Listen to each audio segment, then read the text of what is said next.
New York City is an immigrant city. Education benefits everyone. Housing is a human right. Public transit is supposed to be for everybody, and right now our subway system isn't. The subway system is obviously very old and it predates most accessibility laws. When the Americans with Disabilities Act was passed in 1990, the MTA agreed to make what's called key stations accessible. So they initially agreed to make 50 key stations accessible, and that got expanded to 100. But there's actually 472 subway stations, so that doesn't cover nearly all of the subway stations that New Yorkers would use. When we look at medical appointments or schools or community events, all of those things require public transportation. And so people aren't able to live their lives the way that they should be able to right now. They've made so few accessible stations and they work so poorly that the number of people who need paratransit is vast.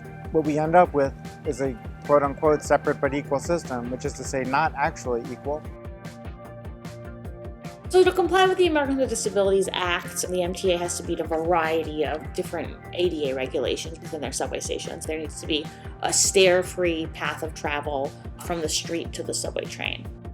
The MTA has legal obligations to their customers with disabilities under relevant disability rights laws, but it's not just New Yorkers with disabilities who use the subway. It's people with strollers, it's people with heavy luggage, it's people who are elderly, it's people with little kids. The subway elevators really do benefit everyone. Right now, without elevators, it's a really dangerous task to try to get around with a stroller, with multiple children, and it's really a safety concern. We saw what happened when Malaysia Goodson died walking down the stairs carrying her stroller and her child, and it's unacceptable. Malaysia, she was a very, very bubbly person. My cousin was just the best.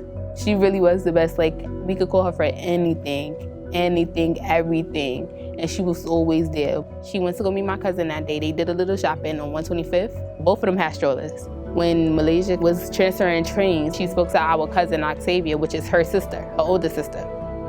She told her she would call her as soon as she get in the house. And that call never came, probably like 15, 20 minutes after their phone call.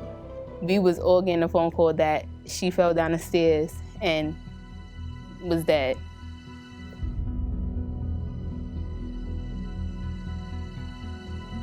It's unfortunate that she passed away the way she did, but y'all still need elevators, because it's not only her that had a child or that's carrying bags. It's everybody. Today is the hearing in the Sydney versus MTA state court case challenging the system-wide inaccessibility of the New York City subway. The MTA and the governor's lawyers are trying to dismiss it outright. The judge is in a position to say, no, this case has validity, this case has merit. It needs to go forward to a trial, and that's what we hope will happen today. This isn't the kind of case in which the equal access is going to be granted overnight. We're asking basically for a long-term plan for the MTA to make this substantial number of stations accessible to all New Yorkers.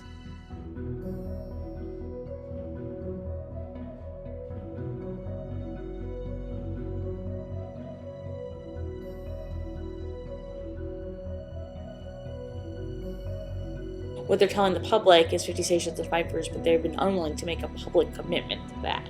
If the MTA would legally commit to that, we would certainly be talking, but accessibility can't be in last place anymore like it's been. It's going to help so many people and make our cities more compassionate and more functional and just better.